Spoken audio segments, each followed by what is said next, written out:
Welcome to Dev Interrupted. I'm your host, Andrew Ziegler. And I'm your host, Ben Lloyd Pearson. This week, we're talking about Claude's new learning mode, Microsoft's original source code, and Shopify's controversial AI memo. Ben, what catches your attention? Well, because I've already had some conversations on social about this one, I want to talk about this Shopify memo because I think it actually is a pretty good story. So tell us about it. Okay, so the CEO of Shopify releases an internal memo saying that staffers, they need to prove that jobs can't be done by AI before asking for more headcount or more people to join their team. So this obviously has a variety of reactions from folks within Shopify, many of which have, taken online to talk about it. And it feels like the whole tech industry is kind of spectating and commenting on this mandate that's happened within Shopify. Yeah, absolutely. My take on it is just looking at it, it's a good idea, maybe taken to a bit of a functional extreme. Maybe at this point in the conversation of how we're using AI, how do you prove that a job can be done by AI? And if a job exists right now, but AI can do it in 6 months, what then? How do you really justify the longevity of a headcount in that kind of space? And more importantly, after reading the memo, it kind of sparked a little bit of curiosity in me. I'm kind of wondering, like, what are the workflows at Shopify now that are performing this kind of AI powered work? Like, what kind of impact is that driving for them? I'd be curious to know. Yeah, absolutely. And I actually kind of agree with Toby Lutke, the CEO of Shopify, with his general sentiment that AI really is fundamentally disrupting knowledge work. And like many skills, I think this is a muscle. Like you need to develop it over time. You really need to work with it regularly in your workflows so that you normalize and habitualize the practice. And the harsh truth is that like if you're not doing that today, then you're risking being replaced by others who are doing that. And I'm not even just talking about your job. Like your competition is thinking about these types of things and they may already be taking action on it. So, but I also want to point out that this kind of highlights the disconnect between like executives and individual contributors that we talked about last week, I believe it was. Part of it is like, how do you prove a negative? Like, how do you prove that AI can't do the job, But at the same time, like Luke mentioned, like they gave their employees a chatbot, and we've kind of discussed like how on multiple occasions, like how chat really is not the best interface for these AI. Yeah. And if that's all you're doing, then like that's not enough. Like you need to be giving your employees a lot more support, a lot more tooling than that. And I'm not saying that Shopify is not, because what I'm seeing from them, I actually think that they have done a pretty good job incorporating AI into their workflows. But it's got to be more than a chatbot. Yeah, I see we're speculating about it in the same way. So, we'd love to have someone from Shopify maybe in the future come on and tell us about, hey, AI is Absolutely. transforming them. I think there's a story there for sure that we could all possibly learn from. Yeah, and I want to take a moment just real quick to plug a personality quiz we published recently around AI collaboration. So if you've ever wondered, like, how effective have I been at adopting AI and using the new generation of tools, we have this really cool quiz that we'll put in the show notes that you can take. It takes just a couple of minutes to find out. But we've already started to find some really interesting things from some of our early respondents on this. So specifically, 79% of our respondents so far are still in the AI newbie category. So this is a category of people who have barely gotten AI into their workflows. And I think this is the norm. So don't feel like you're like completely left behind if you haven't adopted AI. But it's kind of interesting to see some of the adoption, the patterns that are emerging from this as well. Like the people who are being successful are finding some repeatable, like mostly like generation type activities, like generating code, generating docs, generating tests. Like they're getting success with those before trying to move on to other things within the software delivery lifecycle. Because to be frank, we've seen quite a few of the categories within this quiz that nobody or practically nobody is using AI for it yet, even like in collaboration. Like AI just hasn't even shown up in those parts of their workflow yet. So if you want to know where you stand on this journey, head over to those show notes, take that quiz. It's really fun. It can teach you something about yourself and help you understand where you are. So Nice. what? Yeah. Well, so what's our next story, Andrew? Oh, well, the next one I'm really excited to talk about. This is something that's really near and dear to me, and this is talking about how Anthropic is kind of it's turning the table on how students engage with AI and how it can unlock opportunities for learning. So Claude just rolled out a new learning mode that kind of puts students in a position of doing the hard thinking. This goes back to really kind of how education has always worked is that it's always best if you get that personalized, hands-on attention that's tailored for you and what you're interested in. That's always going to do better and engage a student more. So that really highlights this opportunity that's sitting right in front of us with AI. And as a former classroom teacher, I actually see a lot of potential, and I'm really thrilled that major players in the AI space are taking this seriously and thinking about hey, how this can transform education for our future. I think every student would benefit from it. And it even goes back to a talk that I heard last week. This was at Atlassian Team, which we're going to talk about a little more later. But I listened to a talk by Sal Khan of Khan Academy and Ben Gomez, the SVP of Learning and Education at Google.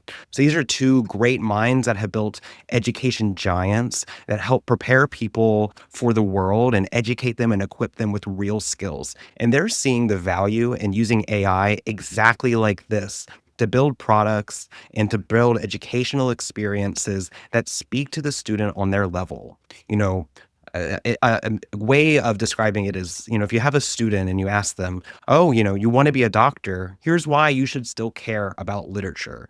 A great teacher can make those connections for the student and help them Yeah. have a well-rounded education. Or, you want to be a Formula One driver, here's why you should really care about physics.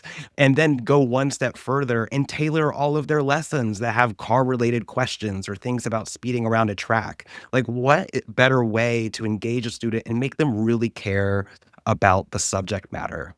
Yeah, and I love how this story sort of flips the script on I think how a lot of people have normalized AI. Like today AI is used a lot, or when it's used a lot of the times it just reinforces whatever you feed into it. Whatever you tell it to tell you, it will tell you that. And they Mhm. sort of flip the script and use it to challenge you now, which I think is a really critical way to use AI. And I Right. want to mention, like, this is really cool because it actually, the geek in me loves this because it brings us like one step closer to the education system that they have in the book Ender's Game, where everyone's Yes. got their like Yes. tablets with like AI that like adapts to them and like teaches them what they need to know individually. Like that's brilliant to me. I love that. Um, Yes, I thought the same exact thing actually. Just having that personalized attention, that personalized tutor, is gonna give you so much of a leg up in life. Yeah, yeah, and I feel like really what this is showing us is we've only scratched the surface on how AI is going to change the world around us, and there's been a lot of disruptions from AI. Like we've seen this with like how it's disrupting a lot of creative fields. But what happens when those people start getting access to this stuff that like just revolutionizes how they can work? Like think about like an education system where everyone's got a tutor in their pocket. Like that's an extraordinary thing to think about. And I think there's a lot of applications that we're going to see emerge, like therapy, personal health, nutrition. But I think what really the thing to take away from this is that we hear a lot about how junior devs are maybe in a tough spot because they have to like AI is really more of a force multiplier for people who are experts, for people who have been around for a while. And if a junior dev is just sort of blindly using AI and not using it to challenge themselves, then there's a real risk that they're going to just not learn the right skills, the right knowledge to level up to that senior level. So yeah, I think it's just a great example of like if you're using AI, especially if you're newer to the field that you're working in, challenge yourself with it. Don't just use it to move faster. Use it to get smarter as well. Yeah. Ben, have you ever heard of, like, rubber duck programming? Yeah, absolutely. Yeah, I think that is the real practice, here that developers should be bringing to their tools, asking those questions along the way and, just trying to reflect upon what they're putting in action and make sure that they understand what's going on. Yeah, well, now your rubber deck speaks back to you with whatever Right. personality you tell it to use. All right, cool. So what's our next story? Oh, yeah. So this is a fun one. Comes right from Bill Gates' blog. It's a little bit of a deep dive into Microsoft's history, looking at the original source code for the very first Microsoft to hit the market, the very first personal computer. This was actually a huge mathematical feat. It actually, for me, what I found so fascinating about this article, which you should go read, it literally has the source code in the article. How cool is that on a dot matrix simulated printout? What this really reminded me of is how much of the foundation in our field in technology and computer science has been laid by all these mathematical geniuses before us, and how there were these insurmountable problems early on in computer engineering that were solved by brilliant minds applying math and physics, sometimes even theoretical ones, in order to create a basically trick a rock into thinking. Like, what an incredible achievement. And so this is a fun throwback on some of the ancient history around computing, personal computing. I really recommend folks check that one out. Yeah, tricking a rock into thinking is one of my favorite metaphors of all time for computing. Yes. Yeah, so I wanted to include this article just because it's such a cool piece of work. There's ASCII art, there's dot matrix printer designs, there's these cool animations, and of course, there's some really great tech history. So I definitely need to go check it out just to experience like this really cool like 50th anniversary content from Microsoft. So Andrew, I heard you were on the road last week. How did that go? Oh, yes. Dev Interrupted is certainly going places. Last week, I was at Atlassian Team as part of the press group there, and I got to go behind the scenes on all of their major announcements. Dev Interrupted met with, many leadership folks that were at Atlassian. They took really great care of our listeners and informing us about the big changes that are happening in the Atlassian ecosystem, including their release of Rovo. But more importantly, what I learned while I was there is how quickly our field really is changing, but how collaboratively everyone is coming together to discuss real world solutions. And Atlassian is no stranger to anybody. This is a household name for all engineers, has a huge impact on the engineering ecosystem and how we build our tools. So for Dev Interrupted to have the chance to go behind the scenes, understand how things are getting made and why those decisions are happening was really transformative. And it really speaks to the conversations that we're having here on the show every single week and why they're so important. Yeah, I just want to point out that we're working with more companies like Atlassian, like AWS, to just get the word out about really cool engineering stuff that's happening out there. If you're out there listening to this right now and you're like, I have a really cool engineering thing that I've done that I would love to share with the world, Dev Interrupted is here for you. Like we would love to share it either on this podcast or in our Substack newsletter or even on social media. So just reach out to us. But speaking of on the road, I will also be on the road next month. If you're going to be in Miami at the Code Remix Summit in early May, or at the Developer Week Leadership Summit in San Francisco at the end of May, hit me up, let me know, and let's meet up and chat. I always love meeting people from the community. And, Dev Interrupted, we want to do as much of this as possible. So we're out there meeting new people, getting fresh ideas, getting new stories. So keep an eye out for us. We really, we want to use these opportunities to engage with our community. Oh, yes, we're gonna be on the road, and conference season is just picking up. And you may remember our recent guest as well, Adnan Ijaz from AWS. He came on the podcast and talked with us about how Amazon is working with agents, AI agents, to transform workflows and applications. They also, and last week they sent us a special video message to you, the Dev Interrupted listeners, about changes coming for Amazon Q and opportunities for you to take advantage of in your own native language. And so, if you're curious about what that means, definitely be sure to check out Dev Interrupted in places like LinkedIn. You'll be sure not to miss it, because if you're just listening to this podcast, you're only getting a part of the story. We're going on the road to conferences, and we're posting lots of things on LinkedIn and covering all of these news topics on Substack as well. So, like Ben said, please join Yeah. our conversation, become part of the Dev Interrupted network, and come meet us. We'd love to engage with you.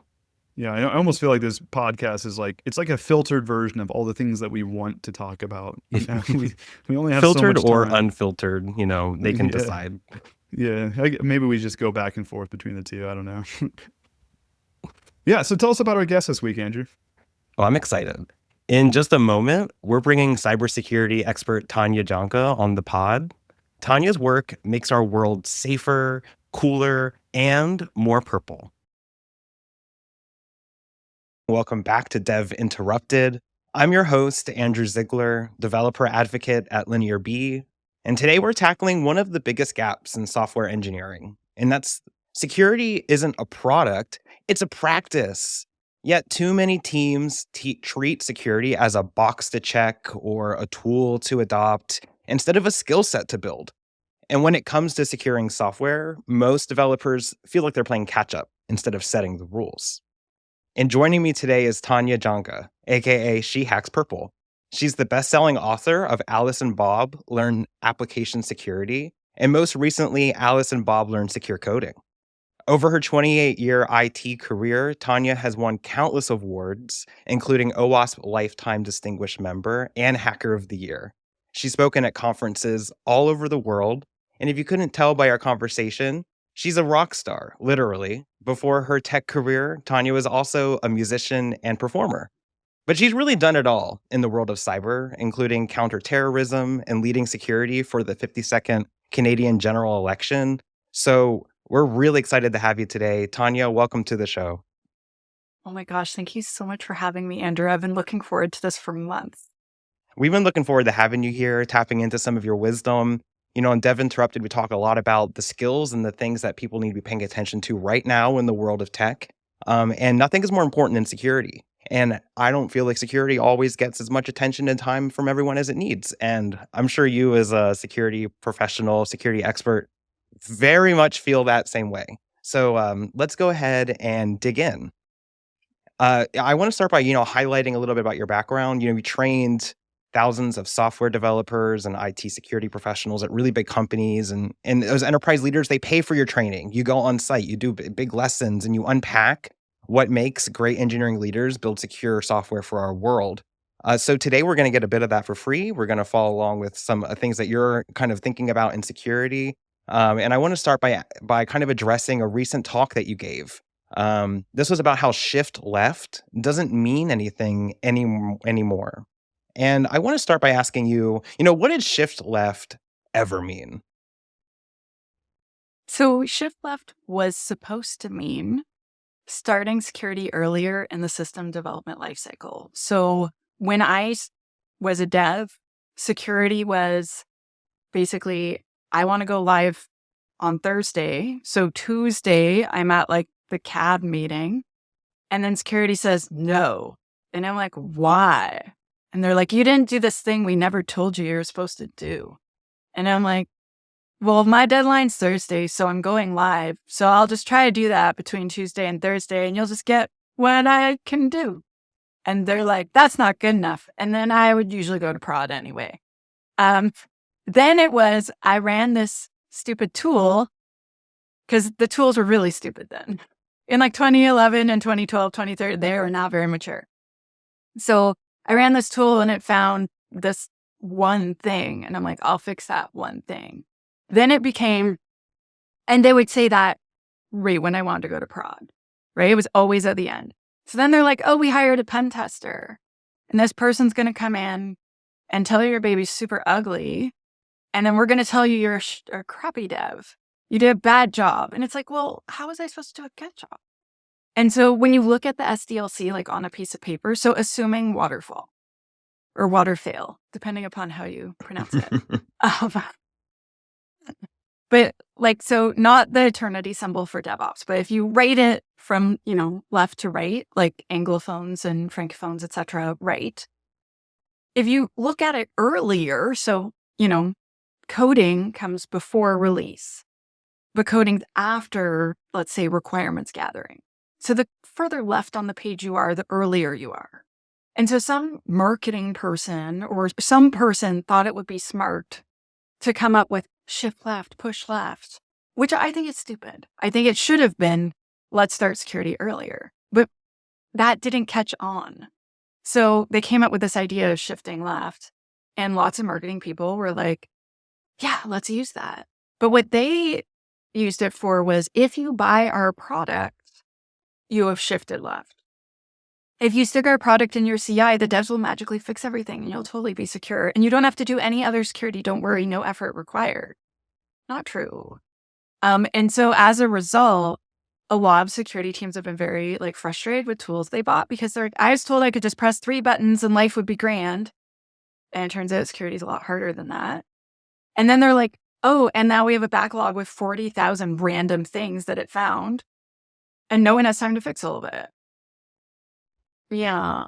So I feel Yeah. like it's been ruined to not mean something anymore. But basically we did shift left as an industry.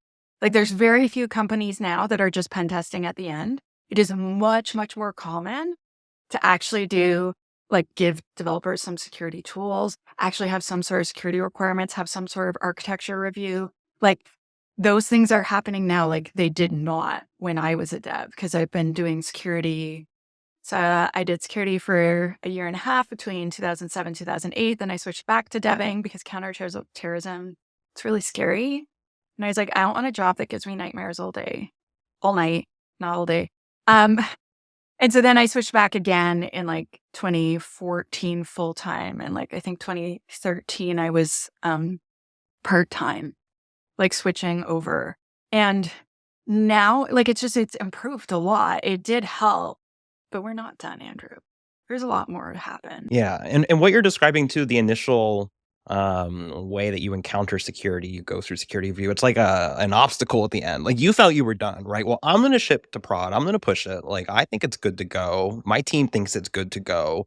And then like the security team feels like a blocker then at that point. So it's like it sets up this antagonistic relationship between the developers and the security team. And if the developer doesn't prioritize that, then they see it as like this extraneous step, as opposed to something that's core to building, good usable software. So what you're highlighting is really interesting to me. How it becomes like a marketing hype problem, a marketing situation where they take this concept and they move it. What are things that you think that make a successful company do that? Like, how do they actually move it earlier in the process without falling victim to like hype?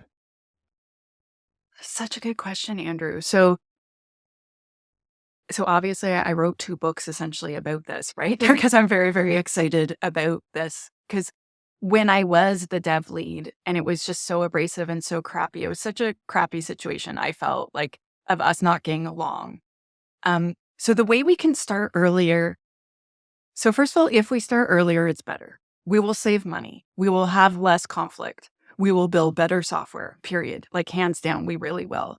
And so what I like to do is I meet with companies, and I have been doing this, I guess, since late 2018 through this company called IANS Research. And then sometimes I do it just on the side, but I meet with companies and we look at their program and I'm like, so what are the strengths of your team? So if you have someone that's awesome at threat modeling, it makes sense that maybe you want to add that to your program.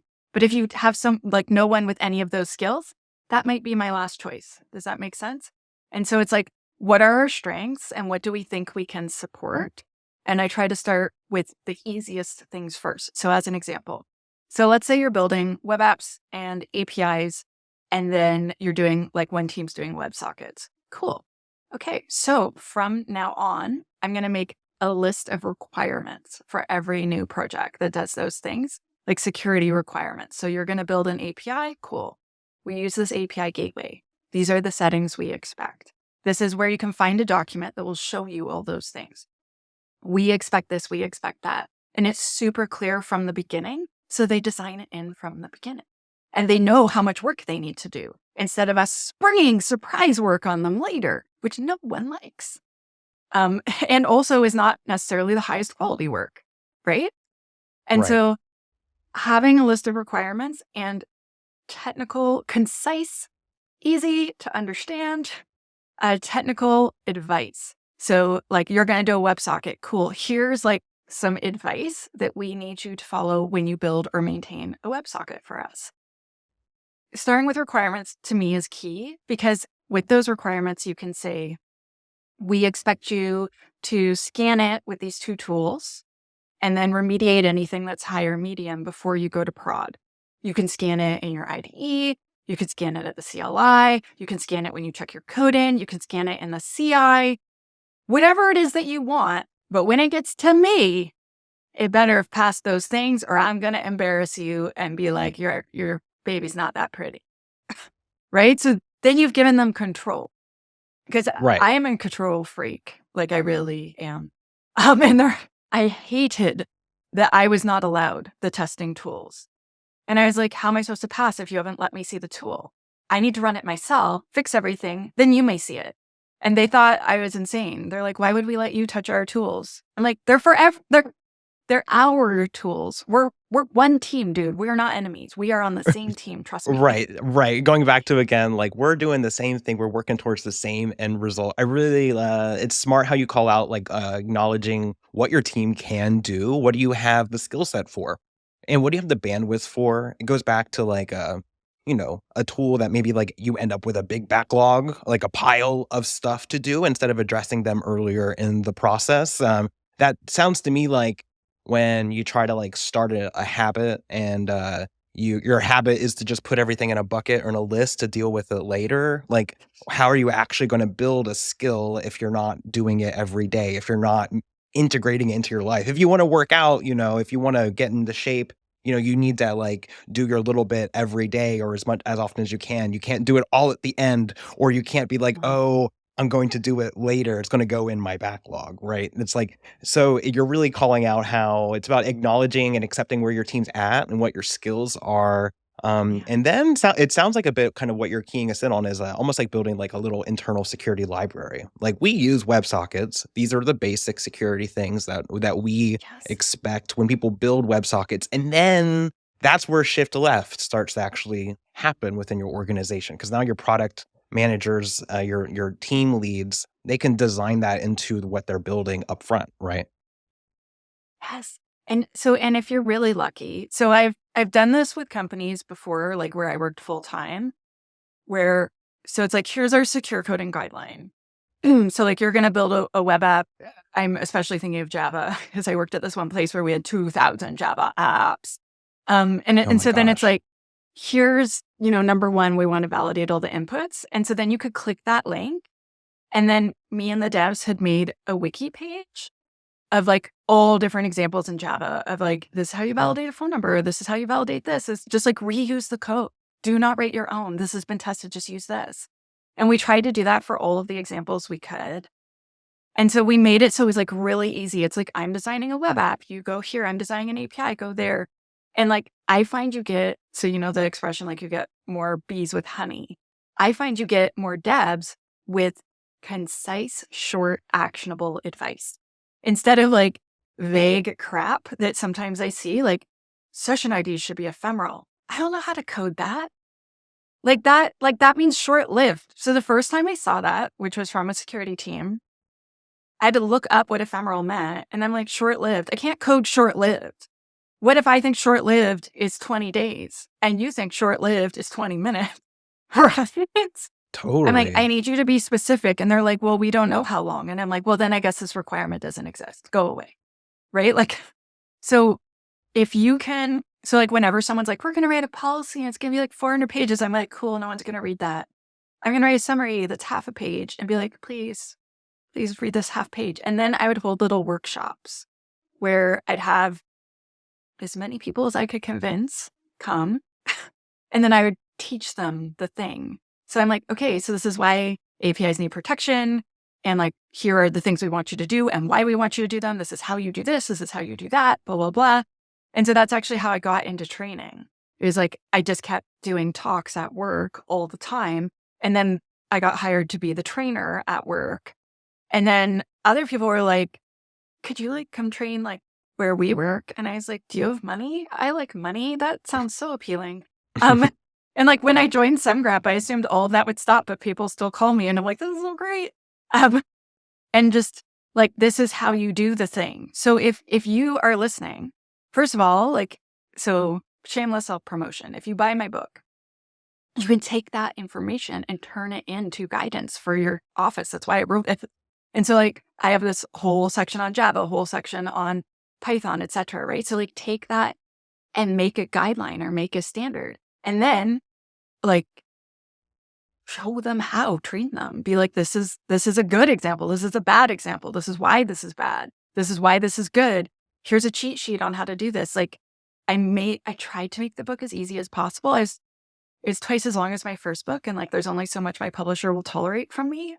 So I couldn't just go on forever. Right. But I'm doing the best I can. And so like, I made it specific, like, and at the end of the chapter, I'm like, turn one of these into a secure coding guideline where you work. You have my permission, literally in writing, to steal my work and use it. Steal it, take Like, it, use it, remix it. Please apply please. it. Don't just read it, because Yeah. the key ingredient here is training, and that's like the secret ingredient, I think, to having a really successful team where that has security practices, is you have to have an active training process. You have to have an active conversation at all times about how to apply these things, and you got to have good examples. So, going back a little bit about your experience training and teaching, you've built an entire program, entire platform to help people build better, more secure software. And I'm wondering, along the way, what do you think is the biggest misconception that developers always have about security? Mm, mm. That's hard because sometimes they're right. Sometimes it's not a misconception. Sometimes it's just a real friction. Yeah. I would say it's more that, so sometimes I run into developers where they're like, it's not really a big deal. It's not as bad as you say. And then I'll show them some exploits. And then I almost always bring them to the side of, gosh, it turns out security is important. But I need to have them give me that chance. And so I find generally, so I hope this does not sound awful and no one rates me hate mail, but I find newer developers, so not necessarily younger, but newer people who have become a developer more recently, tend to prioritize security a bit more and take it a bit more seriously. Whereas ones that have been doing it like 20, 25 years are like, you're overreacting, because they're thinking of the whole 25-year career they've had. And they're like, what, we've had 2 breaches in 25 years. We're doing fine. It's like, yeah, but when was this year and when was last year? Like, because attacks are just happening so much more often. So, and the attacks that are happening are so much worse in damage. And so as a result, some of them are taking it seriously, but I'd say most of them are now. I would also say the other problem is that they're like, listen, I have a deadline Friday, and my boss was like, this feature goes out Friday or we'll die. And so I have to do that. And I'll totally do security next week. But then their manager gives them another drop dead deadline. Right. And then another one and another one. And the dev's sort of like, here's a rock, here's a hard place. And then there's the dev getting squished. And that's not their fault. And instead of like, so it's really hard if like that's what your manager's doing to you. Because as a person that isn't the boss, you can't be like, listen, your priorities are all wrong. Like, Well, what boss is going to want to hear well, that? maybe I'll challenge you a bit on that. Maybe let's say you're in a development team that you don't think prioritizes security as much as it should. What are maybe some tactics that you've seen a successful developer use to take that back to their team, their manager, their leadership, and be like, we have to take this more seriously? Okay, so this is what I did when I was a dev because I was really concerned. And this is probably how I ended up on the security team. So I would ask questions. I'm like, what if this happens? Then everyone would be like, you're overreacting, Tanya. So when I was doing the top secret counter-terrorism stuff, there was a thing that happened that I would love to tell you about, but I'm not allowed because non-disclosure agreement / go to jail. In Canada, they're not like, I would tell you, but I'd have to kill you. Like, I would tell you, but then you have to go to jail for 20 years. I tell you, but then you can't I- have any more maple syrup. Not to sound prejudiced, but I just don't think I'd like jail. No, probably not. There's not a lot of purple in jail, Tanya. It sounds so sucky. But basically, like, some of them were doing a thing that did not follow the policy. And so I was like, you can't do this. So, like, it's not a movie, Tanya. You're like overreacting, blah, blah, blah, blah, blah. So I phoned CSIS, which is like the CIA for Canada, and told on them. So you just went straight to the top. You had a great example. You were ignored, and it goes back to what you're even saying too about like nowadays when there's a security breach or a security problem, it's major, it's big. There's big losses, financial losses, security, like privacy losses. IP losses. And so the stakes are really, really high. In your case, you had to escalate it all the way to like a bureau Yeah. of Yeah, because I had talked investigation. to them about it and they wouldn't do anything. And my boss was like, "You're just so overreacting." And I'm like, I can't be responsible for this, but not have the authority to change this. Right. And so then CSIS came. And so I was like about to go into the top secret building and they're like, "Could you hold the door?" I'm like, "Are you effing kidding? No, this is a top secret building. Can I please see your badges? Do you have a Right. visitor form?" And they're like, "No." And I was like a real not nice person about it. Like I was like, "What are you doing? Like, get away from this building. How do you even know where it is?" Because it's like, so we have like several stories underground. Like we're really intense, as you would imagine, for like counterterrorism stuff, right? Right. And I was just like, and they had like gotten partway into the building and were trying to get into the top secret area. And I was like, "I'm calling security on you, FYI. Like, show yourself out. Don't let the door hit your butt." And they're like, whoa, like we're just like these nice ladies. I was like, "Now, scat." And so I didn't know it was CSIS. And so then I called security and was like, "Oh my gosh, like some people got partway in and they were trying to do this and blah, blah, blah." And they're like, "Oh my gosh." And so then lunchtime happened and then I come back from lunch and they're like, "Oh, we're having like all of us, like stop what you're doing. We're having a special meeting." And it was the three women. And I was like, and they're like, "We're CSIS." And they're like, "And we want to call her out. She's the only one that didn't let us in." Oh, wow. So your secure practices extend even to real life securing a building. So you're just like Yeah. you're just security coded all the way down, it sounds like. And I was like 2006 or 2007, but I was just like, there are rules we will follow. I'm I'm one of surprised those that you people. weren't the own bouncer for like your own musical performances, just doing the full security spectrum, right? I was like, everyone come watch me perform. No one leave. That's too funny.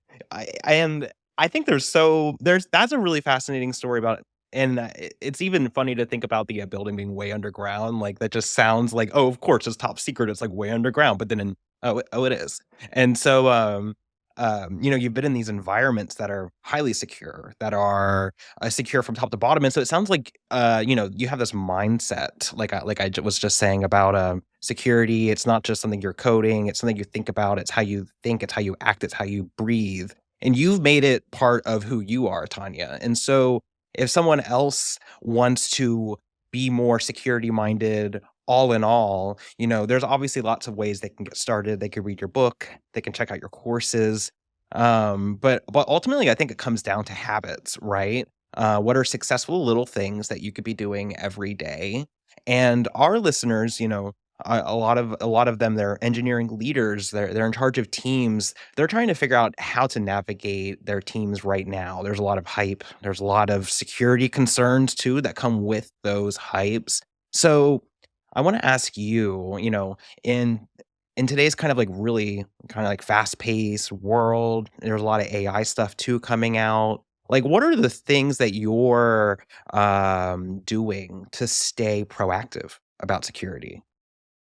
This is such a good question. So something that I did when I was a developer that I don't do now because I have a very weird, like I do developer relations like you. So I have a weird job. But when I was a It's a pretty developer, weird job. weird, but great. Um, Basically I talked to my boss and I was like, "Listen, I don't want to take like a few days off and go on a training. I don't feel like I have time for that. Can I have a 2-hour block of time every week? And assuming I've gotten my other tasks done, I do self-training." And the first boss I asked said, yeah, that sounds great." And then another boss was like, "Actually, we really need coverage from 5 till 6 for incident response. So if you will stay from 5 till 6, you can use that hour always for this unless there's an incident," which, by the way, ended up only being about 1 week a month because they were on fire. Anyway, like they were literally on fire. I almost never got to use it. Of But I course, did I mean, they have 3, a standing incident response time for you to fill. but I managed to do 3 university courses Okay. throughout like that year, just like by doing correspondence during that 1 hour where we just needed coverage. And so if you can have like a regular learning block, for me personally, I find that super helpful. So that basically like if everything's just super wild that week and I just feel overwhelmed, I can just roll over that block and catch up on things. But if not, then it's like, it's so cool to see yourself progress through different courses and stuff. And at the end, we'll give the free link to my free online academy, right? Like you could take courses there. There are so many amazing content creators who are releasing things for free or almost free that I recommend, like you search and try. Like when I was first learning, there was not very much. But now, Andrew, it's so rich. Like I personally think like find some content creators you really like and then just absorb everything that person's ever done. I'm a huge fan of like, I find an author, I read 100% of their books. Yes, me too. Yeah, you find someone that you really identify with, really vibe with, that like is writing to you, making stuff for you. And you'll read everything they'll write. That's a really great call out. I love the idea of focusing on individuals with security practices, with security skills, and setting aside, of course, the time for yourself to ingest those, to work on those week after week.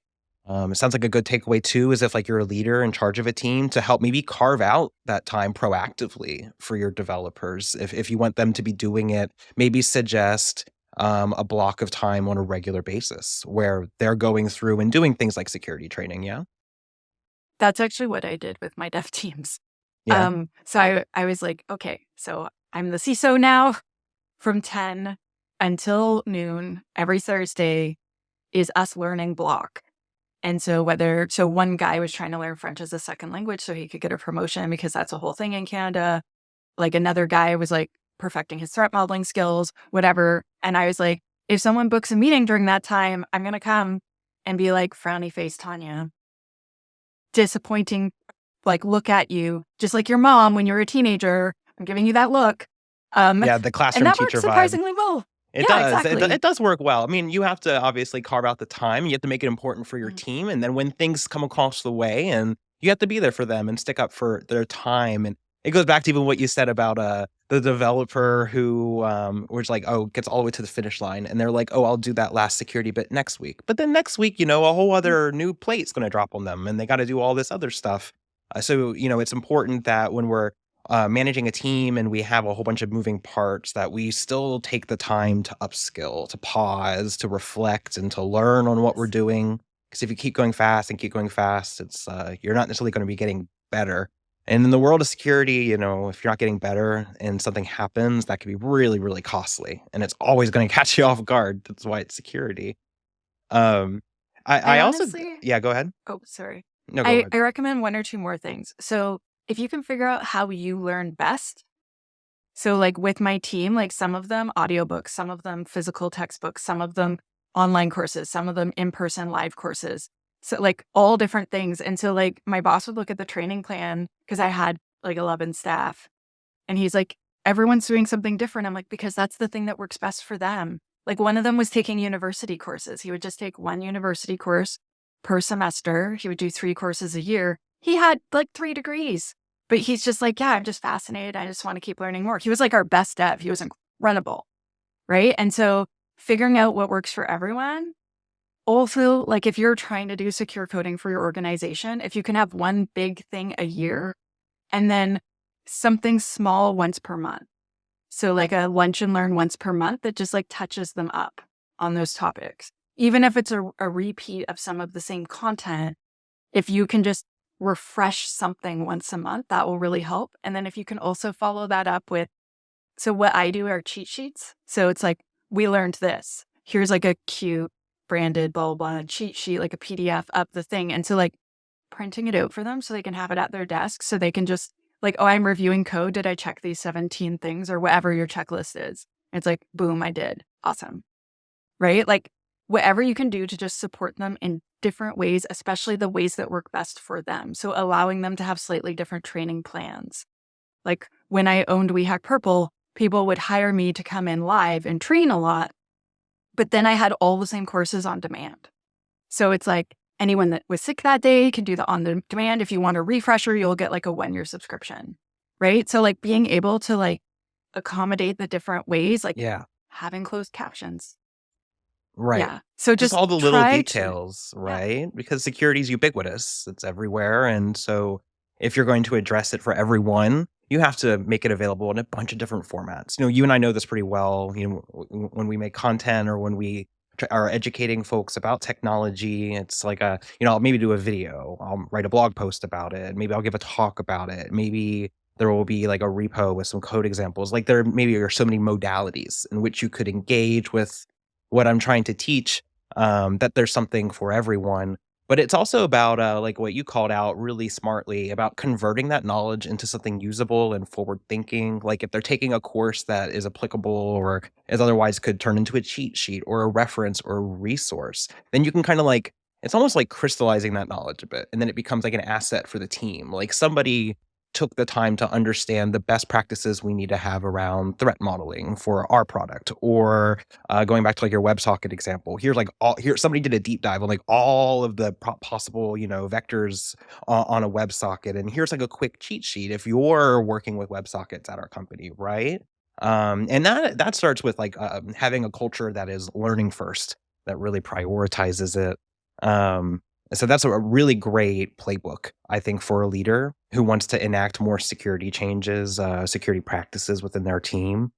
Another question I have for you. This is another one about kind of like hype in AI specifically. I think about like when I am trying to figure out a question as a developer. This has been a big disrupt now, where it's like in the olden days, right? The olden days being like 2, 3 years ago. If you had a question, you'd go and you'd Google it, and you'd probably end up on Stack Overflow looking at somebody's not totally relevant example for what you're doing, but maybe it's relevant enough, right? And you can maybe put the pieces together, go between them.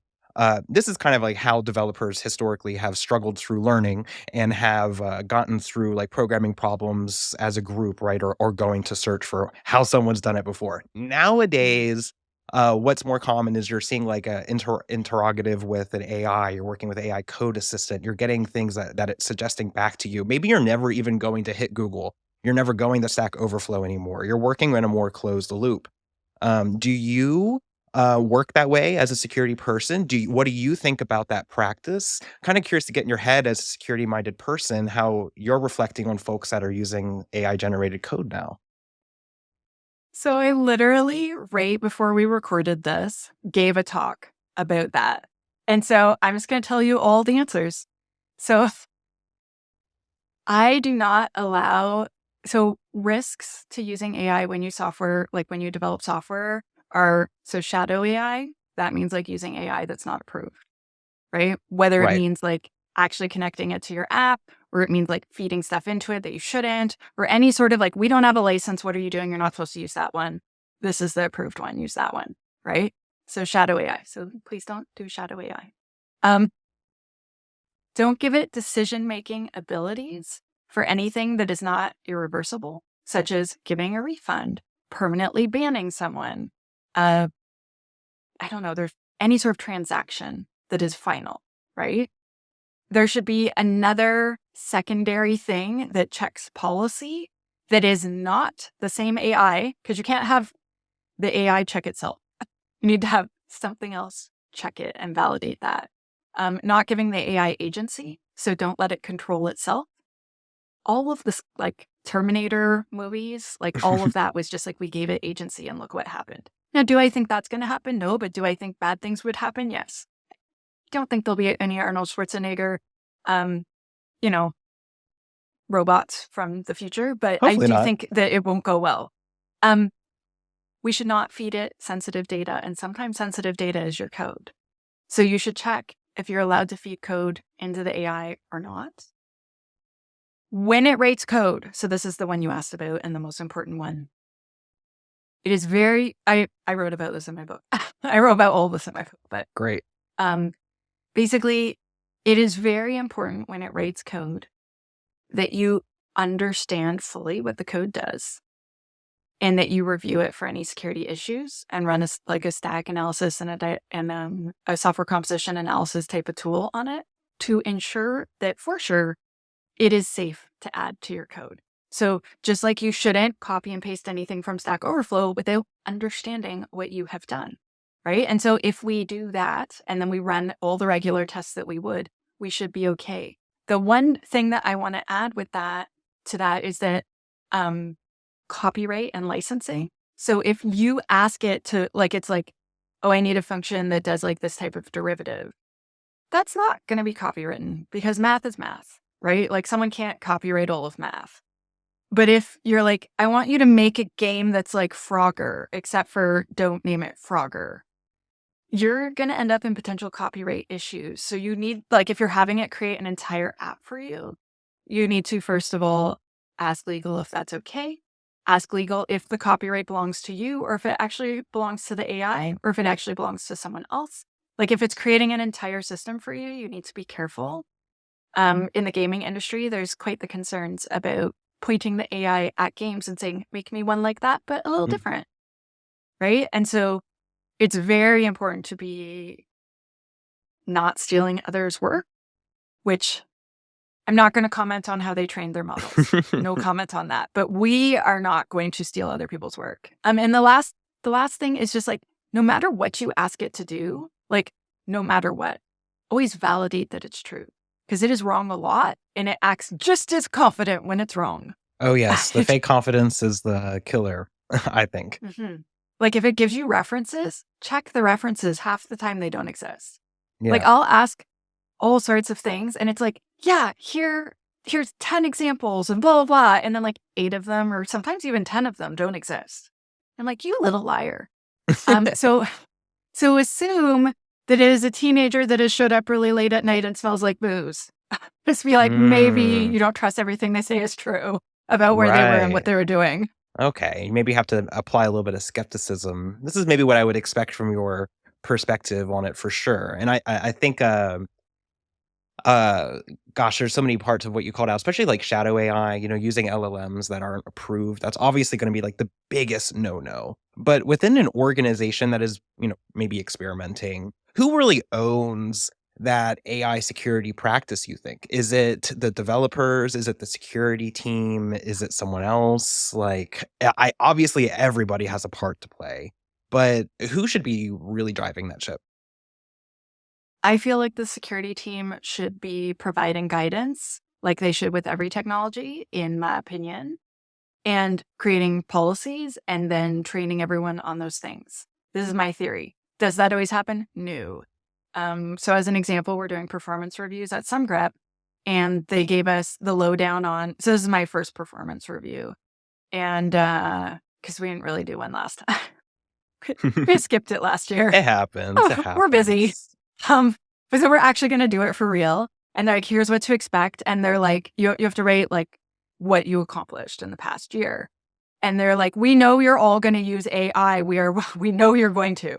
So here are the rules of using AI, right? So, I mean, in general, I would advise that you always, so like when I use it to help me with tone. I use it for brainstorming. I use it for formatting, but I don't let it speak for me. So for instance, I'll be like, this year I was on like 12 trillion podcasts and I spoke at 4 million conferences and I did this and I did that and blah, blah, blah, blah, blah. Just a normal year. Right. And I'll be like, I did this. And then I'm like, how would you format this if you were me? And then I might think it sucks, but I might like it. And it's like, or I'll write up a whole thing and I'll be like, I want to say all these things. Can you help the tone be more professional, more formal? Yeah. Because I tend to write more casually. And I want to sound like an adult in my performance review. Right. Use it to put a little bit of professional polish on top. I use it kind of in the same way. It's like it's a sparring partner, it's a conversation that you have back and forth. Just kind of check your gut or to not have a blank page. But not having it speak for you is a very important call out, especially when you're writing or expressing something that's really important. Yeah. Like this is your code, not its code. You are building this app. This is your baby.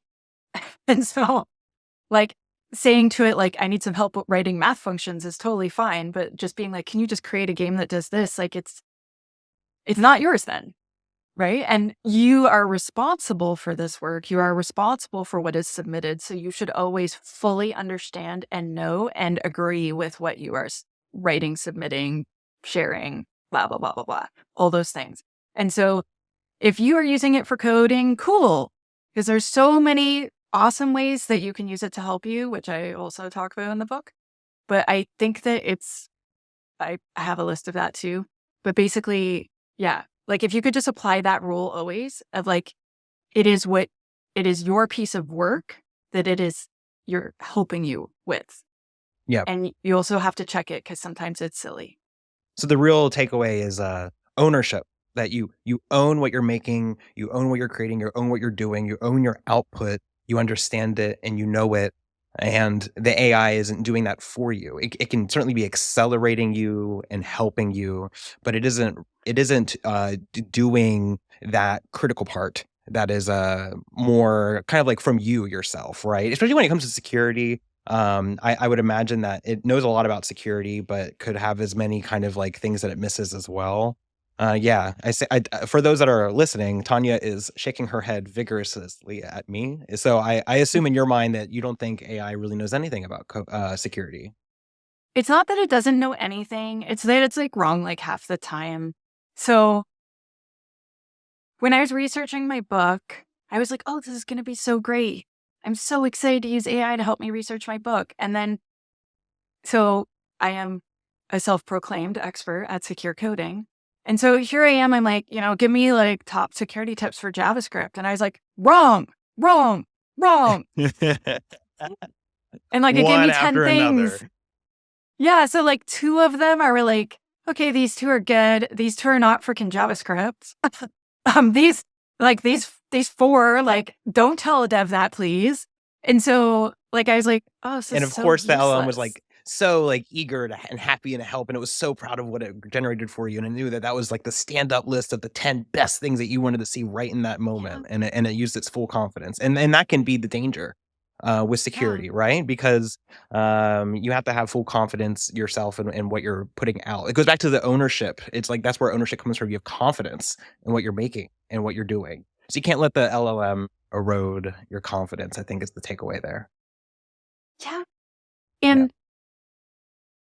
yeah, like, so when I create training, I create bad code, better code, great code.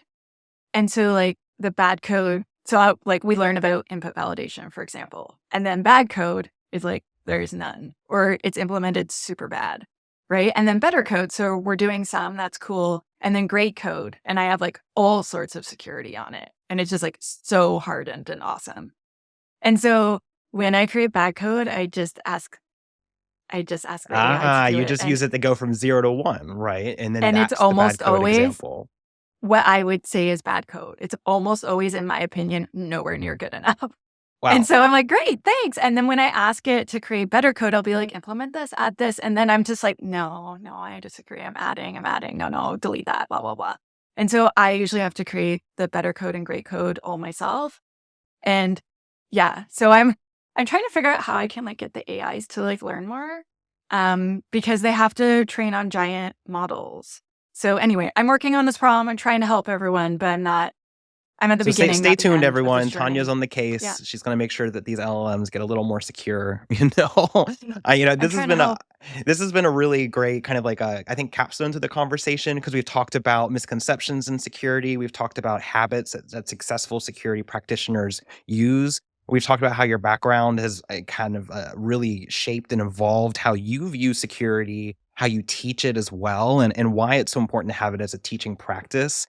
And like many things we have on Dev Interrupted, what we discussed today is a skill. Security is a skill. And so, like any skill, you can build it. You can build it, you can practice it, you can bake it into what you and your team are doing. And so I want to just before we end here, you talked a bit about your book. I just want congratulations first off. Writing a book is amazing, and you did it twice now. And so I more kudos to you. That's like an incredible accomplishment. If folks, wanted to learn more about your writing or your book, where could they go to see more about Tanya? If you go to SheHacksPurple.ca, there's all sorts of information about my books and where you can get them. There's also my newsletter is available there. And so a special weird thing about my books is that I do free lessons.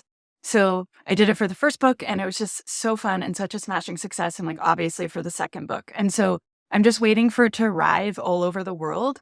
And so either like April, May, or June, I'm going to start doing a lesson every month on every chapter of the book. And it's free. I'm going to stream it on YouTube, but if you want an invite, you got to join the newsletter, which is also free. The book is not free. Please don't pirate it. I actually found out recently that my last book was being pirated a few months ago, and it was actually malware that then attacked your whole Oh, computer. no, of So course. that was not me, just to be clear. Clear in But the air, everybody. That was not Tanya. was not Tanya, but also please don't pirate. I worked so hard. But the rest is free. And so I would love it if people would come. I'm going to have a bunch of experts on with me for every single chapter. We're going to answer all the questions at the back of the book, discuss all the topics, and then answer all the questions that the audience has. And then we're going to save all of those to YouTube, just like the last book. So that if you miss one, it'll be there for you whenever you are ready. Great. Well, it sounds like going back to having a security practice within your team, carving out time, making it an important practice. Sounds like this is a great resource, for folks to go and dig into as that regular practice. So it's really great that you make security information available for free in the way that you do. So we'll definitely include it in our newsletter. It'll be in our show notes as well for our listeners. So definitely be sure to check it out. And to you, our listener, thank you so much for joining us for today's episode of Dev Interrupted. You made it all the way to the end, so you clearly liked what we talked about. You're clearly into the topics at hand, and more importantly, you're a security-minded person. So be sure to follow the links that are in our newsletter, subscribe if you haven't already. Also, please reach out to us on socials. Tanya and myself are both on LinkedIn. We'd love to continue this conversation, get your take, hear your questions on what we covered today. And definitely be sure to check out her book as well. And thank you so much, Tanya, for joining us today. Thank you so much for having me. I just realized we never said the name of the book. It's Alice and Bob Learn Secure Coding. Oh, I we don't think I didn't? said it. I didn't say You it. didn't. I said it at the beginning. You did. Okay, perfect. Okay, great. I'm sorry. No, you're good. You're good. So It was like, bad joke, Tanya. no, that's very relatable. That's me. You get all the way to the end and you're like, wait, I didn't even say the name of the book. The name of the book, everyone, is Alice and Bob Learn Secure Coding. So be sure to go check it out and it'll be in our show notes. And thanks for listening. Thank you.